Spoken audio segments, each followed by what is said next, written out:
Liam did not sleep that night. He lay on the couch with the photographs spread across the coffee table, like evidence in a trial, where he was both the accused and the only witness. And the lamp beside him cast a weak, amber circle that made every shadow look deeper than it should have been. He had arranged the pictures in chronological order, starting with the oldest one he could find from his childhood, the faded birthday party where he held a plastic dinosaur and smiled with the careless confidence of someone who had never questioned the dark corners of a room. At first glance, they were ordinary family photographs, slightly overexposed, edges worn, fingerprints pressed into the gloss over years of handling. But now he could not unsee what he had already discovered. In each image, somewhere behind him, sometimes half hidden by a door frame or blending into a curtain fold, there stood a figure that had not been there before. It was not a trick of light. It was not damage to the film. It was consistent. In the earliest photo, it was barely a vertical smear, something that could be mistaken for a coat on a rack. In the next, it had shape. In the next, it had shoulders.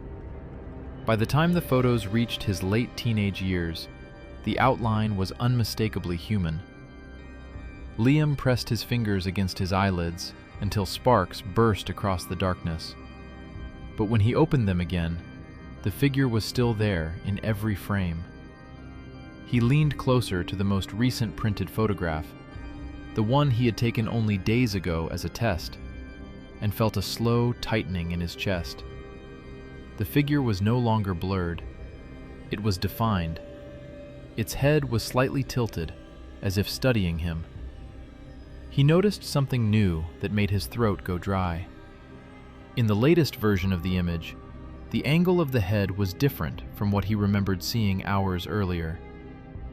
It was subtle, just a few degrees perhaps, but it was enough to suggest intention. He told himself that memory was unreliable, that stress reshaped perception, that the mind filled in patterns where none existed. Yet the evidence lay in front of him, with the quiet patience of something that did not need to argue its existence. He gathered the photographs into a single stack and held them tight, as if pressure alone could force them back into normality. His apartment felt smaller than kitchen with an uneven rhythm. Pipes shifted in the walls. Every ordinary sound carried a second layer now, a suggestion that something else moved beneath it. Liam stood and walked to the window, careful not to look at his reflection in the glass. The city outside was still awake, distant headlights sliding along wet asphalt, windows flickering in neighboring buildings, lives continuing without interruption. He wondered how many other people were being watched in ways they had not yet discovered. He returned to the table and selected one photograph at random, an image from when he was 12, sitting on the edge of his bed with a book open in his lap. The figure stood behind him near the closet door, tall and narrow, its presence almost polite in its distance. He stared at it until his vision blurred. The longer he looked, the more convinced he became that the darkness inside the shape was not uniform. It seemed layered, like depth without light. He made a decision then, not out of courage, but out of exhaustion. He would remove it. He would destroy the source. He carried the chosen photograph into the kitchen and placed it in the sink. His hands trembled only slightly as he reached for a lighter from the drawer. He hesitated for a fraction of a second, aware that once the paper blackened, there would be no reversing the act, and then he flicked the flame to life. The fire caught at the corner of the image with surprising eagerness. The glossy surface curled and blistered, the colors warped.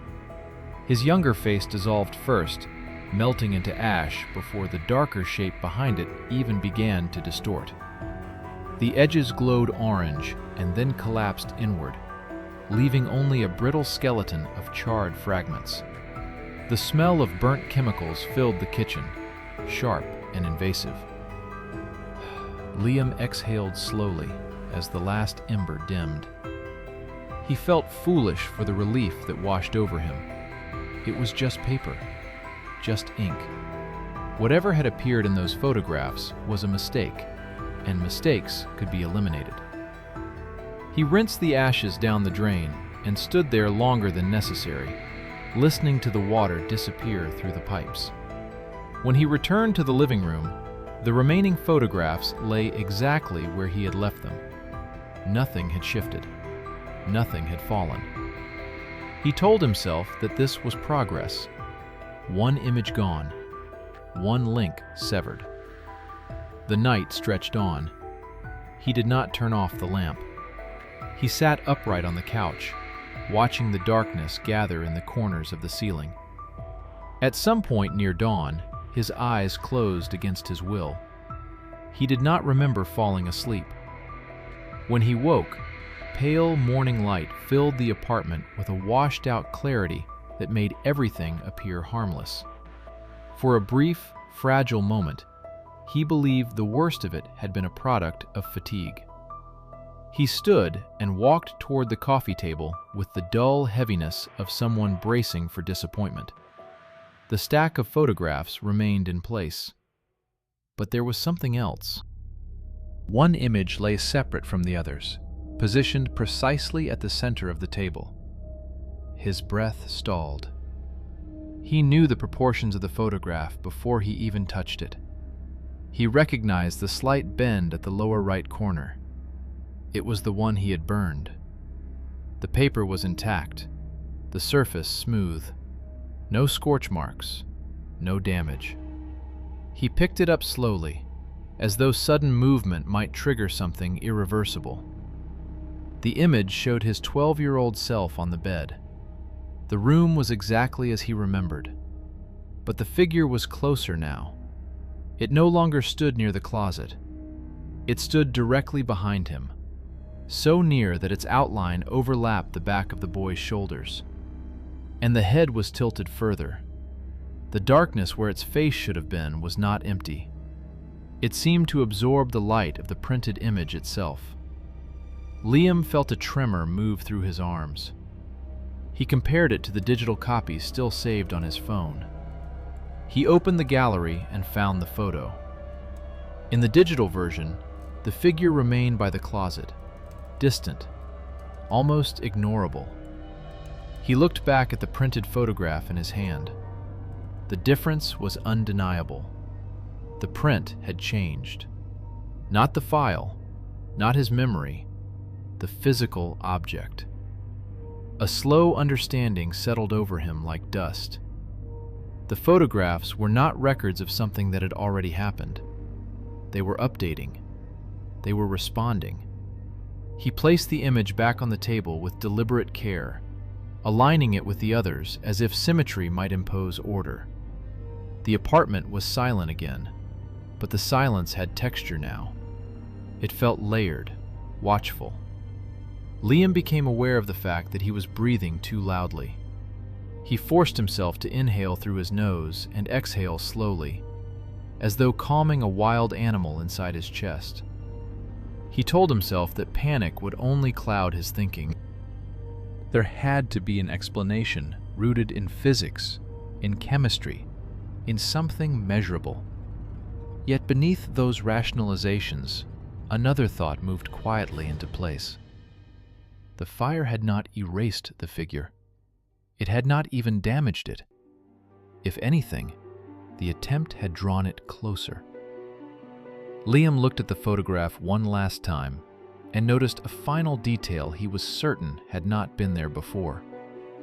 The boy in the image, his younger self, was no longer looking at the book in his lap.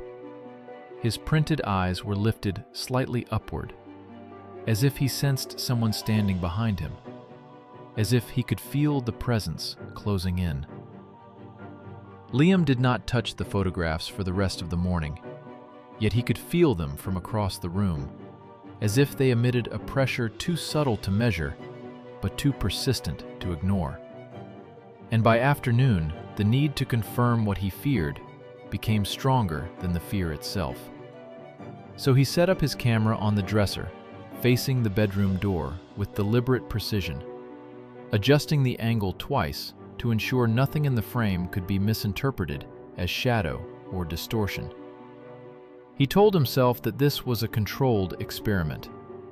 If something moved, the lens would capture it. If nothing happened, the proof would anchor him back to reality. He left the overhead light off and allowed only the hallway lamp to spill a thin line of illumination across the floorboards, careful to recreate the same conditions under which he had previously slept. When night settled fully, the apartment seemed to contract around him. Every small mechanical sound felt amplified. The hum of electricity in the walls carried a faint irregularity. The refrigerator's cycle clicked on and off with surgical timing. Liam lay in bed on top of the covers, staring at the ceiling, resisting the urge to look toward the doorway. He did not want to anticipate anything. He did not want expectation to manufacture hallucination. At some point, exhaustion pulled him under without permission. Morning arrived quietly. No crash, no disturbance, no memory of waking in the night. He remained still for several seconds before sitting up, listening for any sign that something had shifted out of place. The door was closed. The room was intact. The camera remained steady on the dresser, its small red indicator off. He exhaled, a sound that bordered on a laugh but lacked relief. He retrieved the device and carried it to the living room, placing it on the coffee table beside the photographs he refused to examine again. The playback bar showed 8 hours of footage. He fast-forwarded through the first few hours. Nothing moved. The door remained closed. His body in the bed rose and fell with steady breathing. The hallway light created the same narrow ribbon of brightness across the floor. Midnight passed on the timestamp, then 1, then 2. His pulse slowed slightly with each uneventful minute. At 3:16, the image remained unchanged. At 3:17, the door handle shifted. It was not violent. It did not jerk or rattle. It rotated slowly, with careful pressure, as though turned by a hand intent on silence. Liam froze, finger hovering above the screen. The door opened a few inches. Darkness from the hallway pressed inward, swallowing the thin strip of light. He leaned closer to the screen, searching for a silhouette in the gap. There was nothing visible in the doorway. No arm, no shoulder, no distortion in the air. The door remained partially open for several seconds, unmoving. His sleeping body did not react. Then something altered the wall opposite the bed. A shape extended upward across the paint, long and narrow, unmistakably a shadow. Liam felt a sharp sting behind his eyes as adrenaline flooded his system. The shadow did not correspond to any object in the room. The hallway light was now obstructed, yet the shadow existed independent of it. It stretched higher than the door frame. It leaned slightly to one side, mimicking posture. He replayed the sequence, slowing it frame by frame. The shadow did not flicker like an artifact. It thickened. Its edges sharpened gradually, as if adjusting focus. He noticed a subtle movement near what would have been the head, a small tilt. Familiar. Too familiar. The same angle he had seen in the photographs. His stomach tightened. He increased the brightness on the screen. The shadow remained darker than any surrounding tone. It did not ripple with changes in exposure. It absorbed light rather than reflecting it. At 3:18, the shadow shifted closer to the bed. The movement was incremental but undeniable. It advanced along the wall without any visible source casting it. His sleeping form remained still. The shadow paused at the edge of the mattress line. Then, slowly, it lifted an arm. The gesture was incomplete, more a suggestion of a limb than a defined extension, yet the implication was clear. Liam's hand trembled as he paused the frame. He looked up from the screen to the wall in his own living room, half expecting to see the same elongated outline waiting there in daylight. The wall was blank, innocent. He returned his attention to the recording. At 3:19, the shadow receded. Not abruptly. It withdrew with the same measured patience it had used to appear. The door eased closed without sound. By 3:20, the room looked ordinary again. The hallway light reasserted its faint presence. Nothing else occurred for the remainder of the night. Liam replayed the sequence again and again, searching for a rational anchor. He checked for drafts that might have moved the door. He inspected the hinges. He examined the wall for any object that could have distorted light in that shape. Every physical explanation collapsed under scrutiny. There had been no sound corresponding to footsteps. Yet when he adjusted the audio levels and amplified the background noise, he detected something beneath the static. It was faint and irregular, like fabric brushing against wood, or like breathing too distant to locate. He leaned back on the couch and stared at the paused frame of the shadow on the wall. The tilt of its head was identical to the figure in the burned photograph. The same posture, the same quiet attention. He realized then that the camera had not captured a visitor entering his room. It had recorded something already present, something that did not require a body to cast a shadow. The distinction unsettled him more than any physical intrusion could have. If it could appear without occupying space in the conventional sense, then locks and walls were irrelevant. He looked at the timestamp again, 3:17, the same minute referenced in two of the disappearance case files he had read. The same minute that had felt heavier in recent nights without explanation. A pattern was forming. He sensed it tightening around him. Liam became aware of a new discomfort rising beneath the fear. The act of recording had not prevented anything. It had not scared the presence away. If anything, it had provided it with an audience. The shadow had lingered longer than necessary. It had moved slowly, almost deliberately, as if aware of the lens observing it.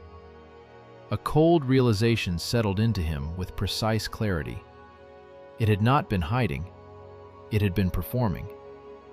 Liam did not review the footage again that day. Yet the image of the shadow lifting its arm replayed in his mind with relentless precision, and by evening he understood that fear alone was no longer the dominant force shaping his thoughts, because something colder had begun to replace it. Something analytical and almost methodical. He spread the photographs and his laptop across the table once more, not out of obsession, but out of a need to map the pattern forming beneath the events. The progression was no longer random. The figure in the images had advanced only after he acknowledged it. The shadow in the recording had appeared only after he set the camera deliberately. The door had opened at the exact minute he had anticipated something might happen. The common element in every escalation was attention. Liam sat very still as that realization solidified. It was not simply haunting him, it was responding. He tested the thought cautiously, like pressing on a bruise to measure its depth. If the present strengthened with observation, then withdrawal might weaken it.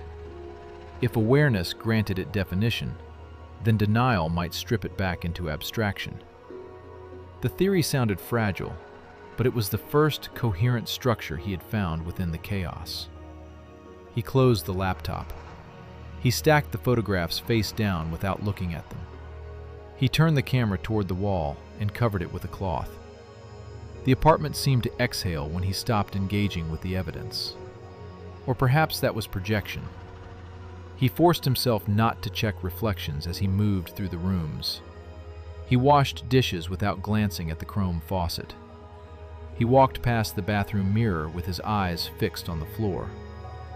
The restraint required more energy than confrontation had. Every reflective surface felt charged with potential. Every darkened window felt like a threshold.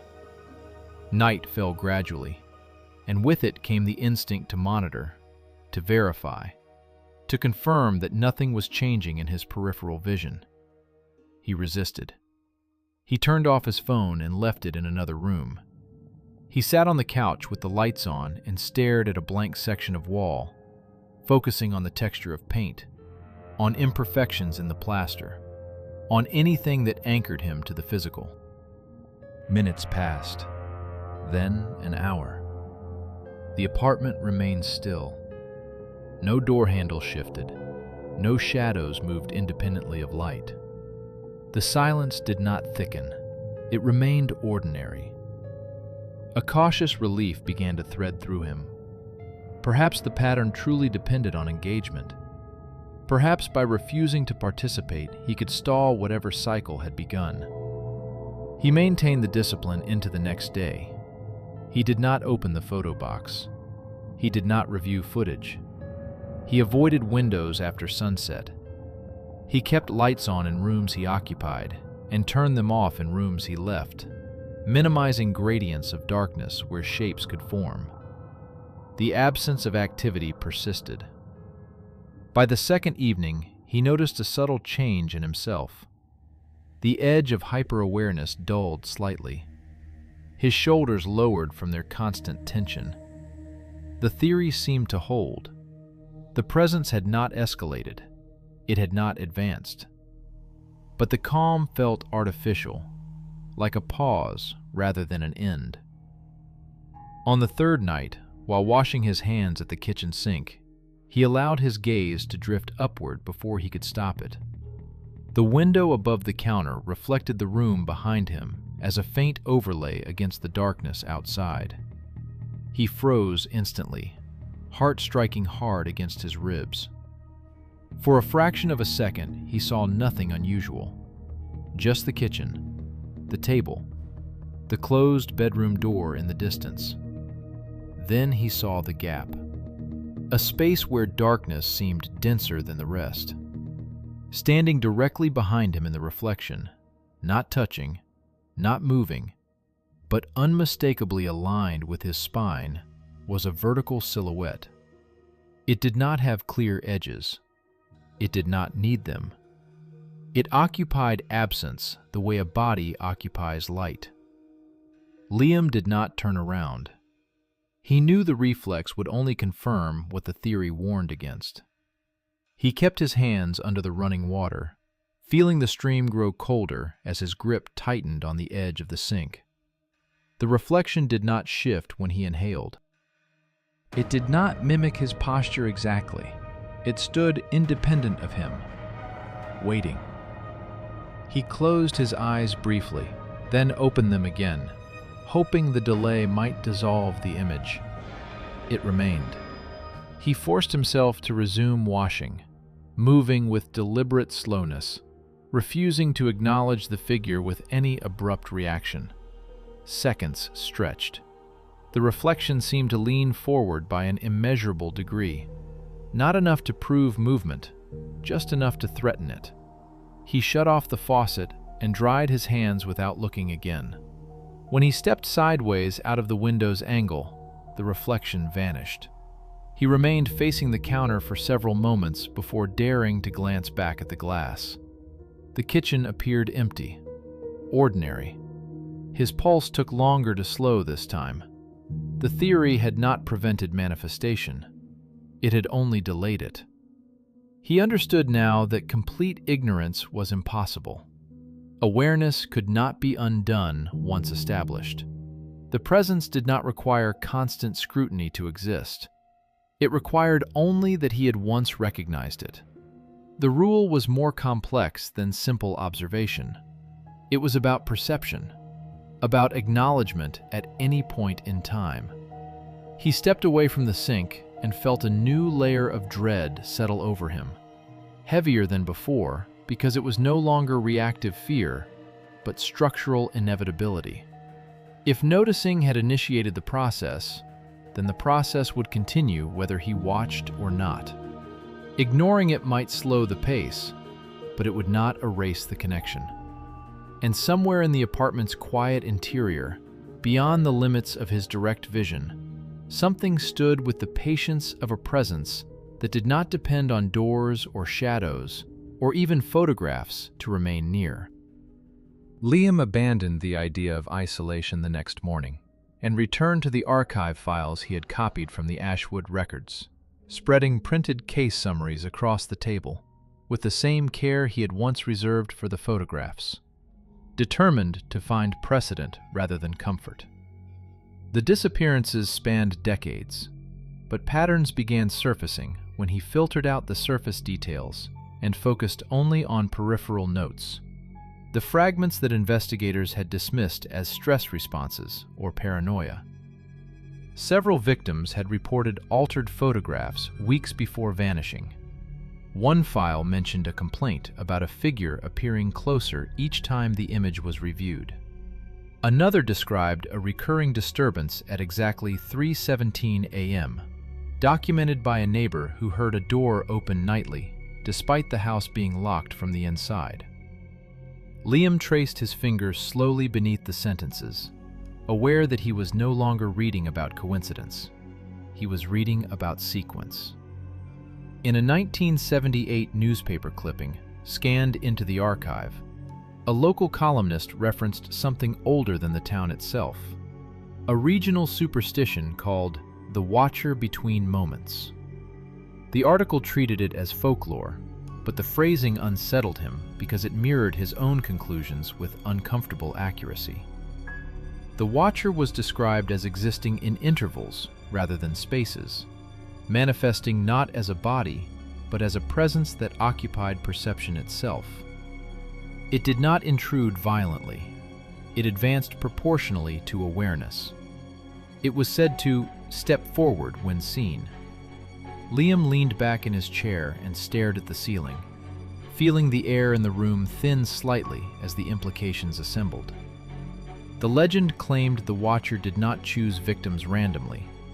It gravitated toward individuals who noticed inconsistencies, who looked twice at shadows, who questioned reflections instead of dismissing them. In other words, it required a certain kind of mind to sustain it. A mind that searched. A mind that refused to look away.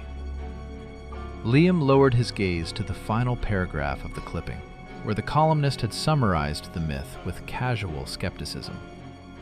According to the lore, once the Watcher's face was fully perceived, the boundary between observer and observed dissolved. The language was vague, almost poetic, but something in it tightened the muscles along his spine. He thought about the most recent photograph, about the incremental clarity of the figure's features, about the tilt of the head growing more precise. He had assumed proximity was the threat. Now he began to suspect recognition was the endpoint. He returned to the disappearance files and searched for mentions of faces, of direct encounters rather than peripheral sightings. There were few. Most reports ended abruptly before escalation reached that stage. In one case from the early 90s, a man had written in his personal journal that the figure in his hallway almost had my expression. The entry stopped there. The following day, he was reported missing. Liam felt the temperature in the room shift by a degree he could not measure, but could unmistakably sense. He closed the folder slowly. If the pattern held, then progression was inevitable once initiated. He had already crossed multiple thresholds. He had noticed. He had recorded. he had attempted destruction. Each action had tightened the loop. He wondered how many of the 42 missing individuals had reached the same realization in the final days before vanishing. How many had sat exactly where he was sitting, surrounded by evidence that grew clearer with scrutiny. A faint sound interrupted his thoughts, subtle enough that he almost dismissed it as the building settling. It came again, softer, like fabric brushing lightly against a wall. Liam did not turn his head immediately. He had learned the cost of abrupt reactions. Instead, he listened, allowing the silence to reform around the disturbance. Nothing followed. He stood slowly and walked toward the hallway, stopping just before the threshold of his bedroom. The door was closed. The air felt denser on the other side, as if the room contained more than its dimensions allowed. He thought about the description in the clipping, about existence in intervals rather than locations. The watcher did not need to stand somewhere in order to be present.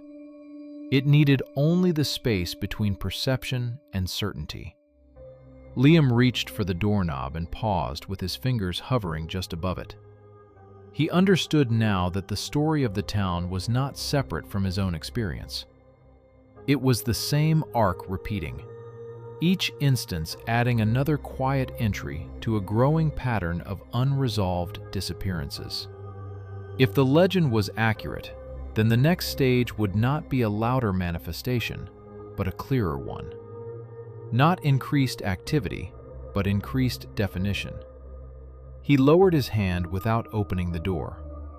For the first time since the photographs began changing, his fear was not rooted in surprise, but in comprehension. The watcher was not approaching him in the traditional sense. It was aligning.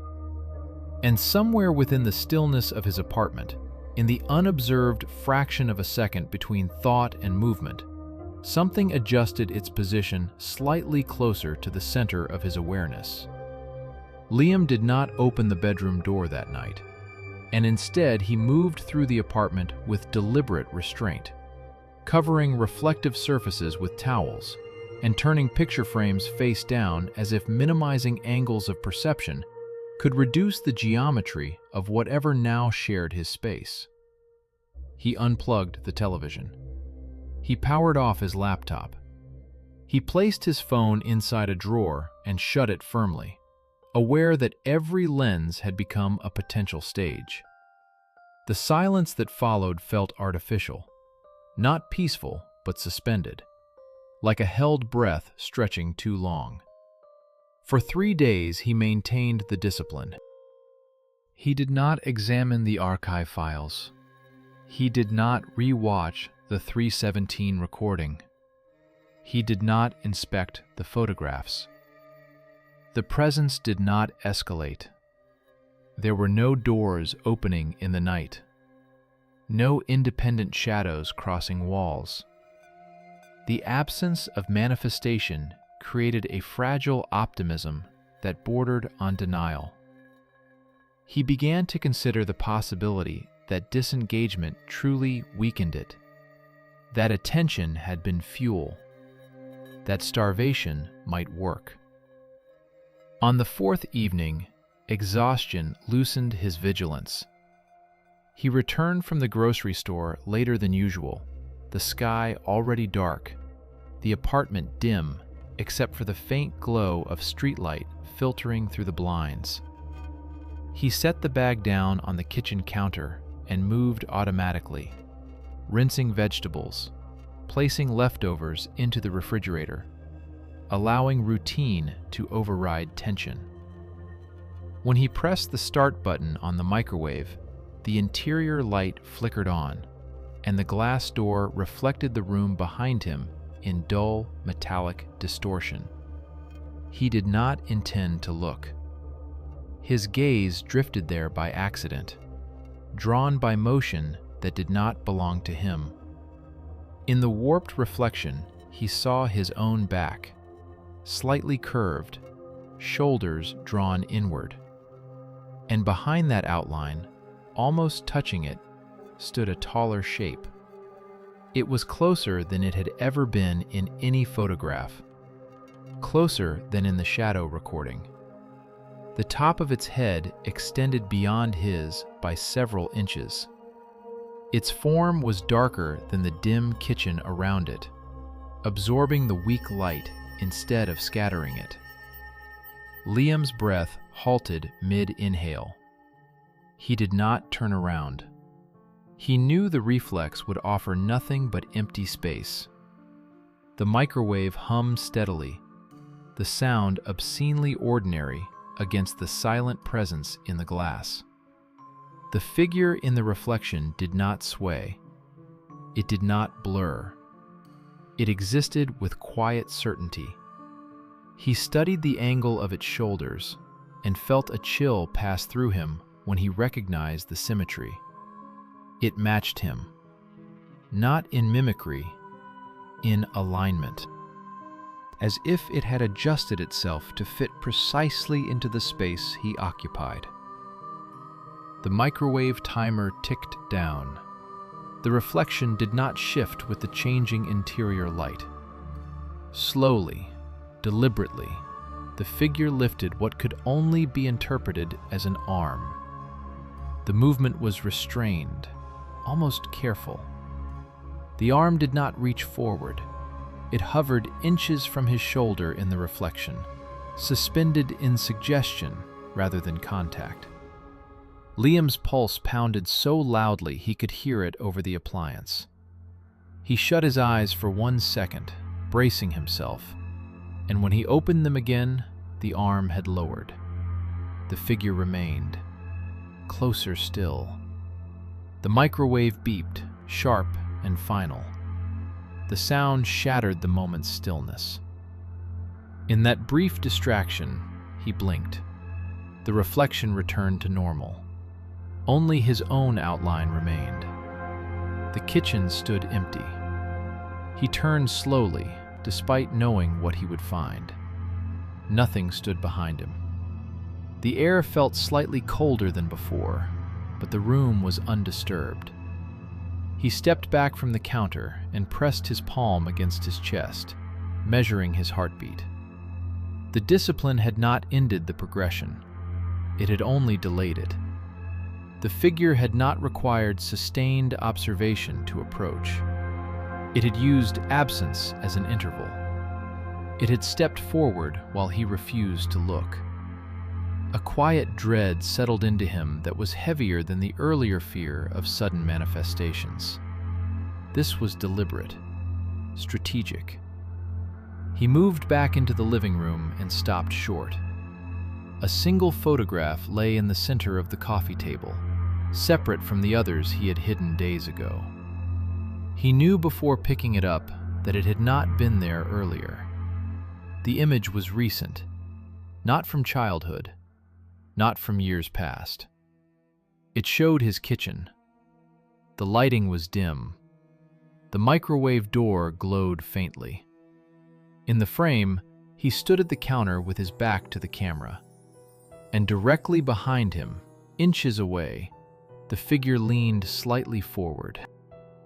The proximity was intimate, invasive, and for the first time, the darkness where its face should have been contained faint contours, not fully formed, but emerging.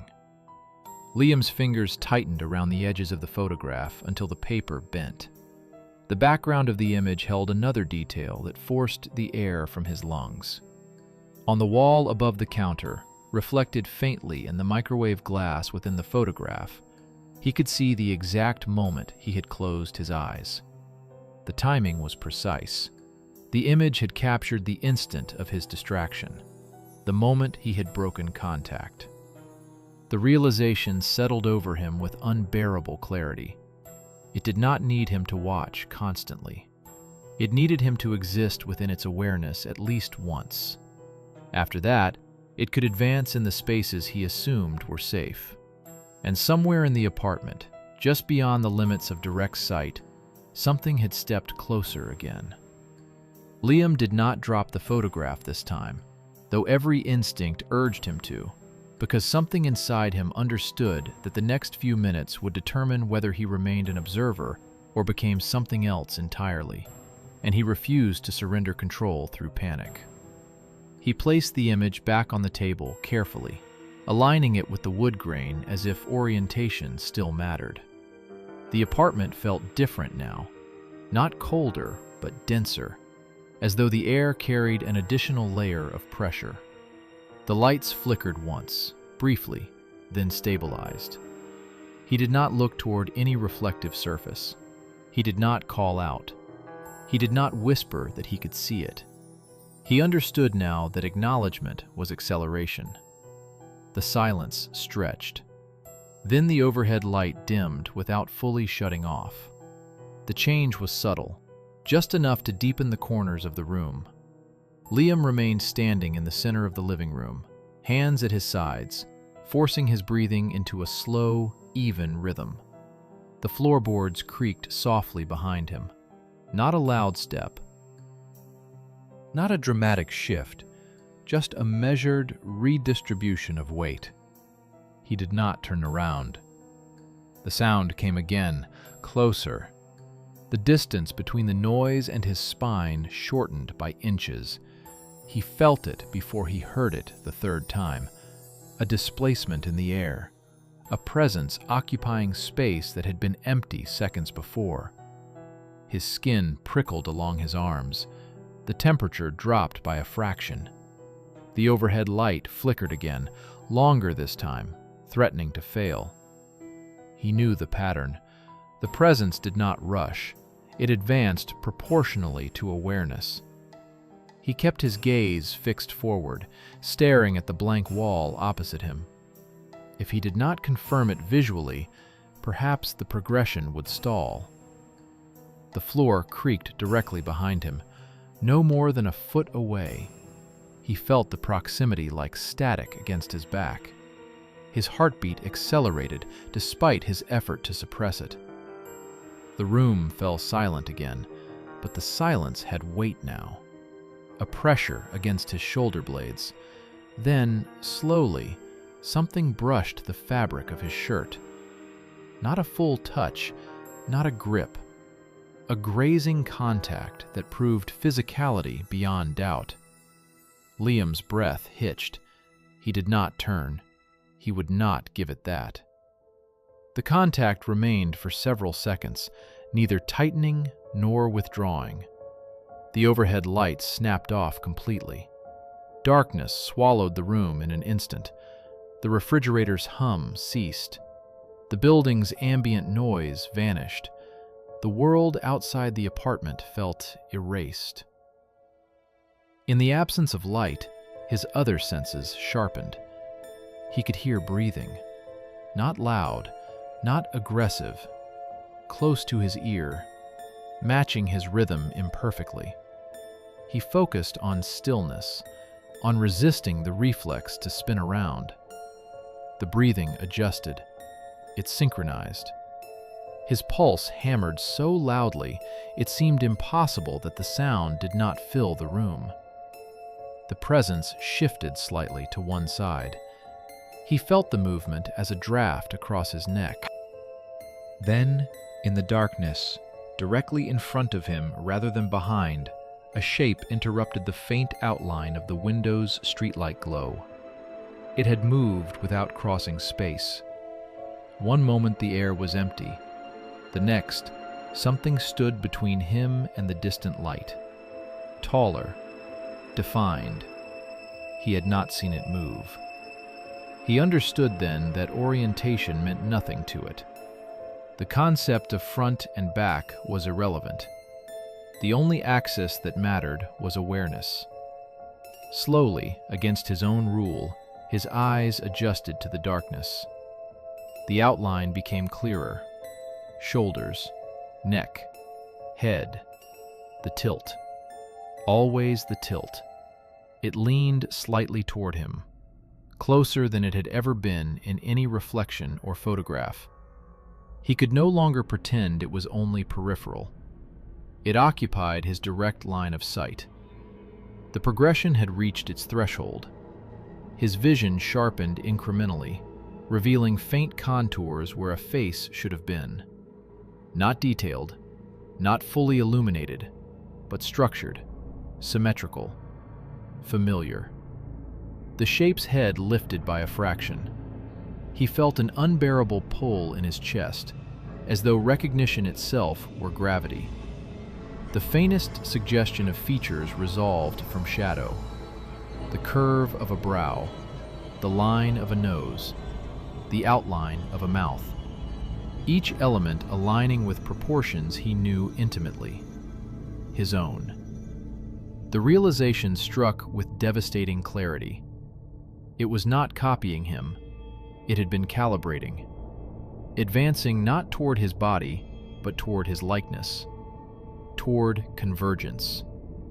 The darkness around them thickened, isolating the two figures in a void detached from the apartment. The breathing in the room reduced to one rhythm, perfectly synchronized. He no longer knew which inhalation belonged to him. The shape leaned closer until only inches separated them. Its face, nearly complete now, mirrored his expression with subtle distortion, eyes darker than the absence around them. He felt a pressure build behind his own eyes, as though something were attempting to look outward from within him, rather than inward toward it. The boundary between observer and observed thinned to transparency. In the final moment before the light returned, before sound resumed, before the apartment reassembled around them, he understood the final rule too late. It had never been approaching to replace him. It had been approaching to align. And alignment was the last step before overlap.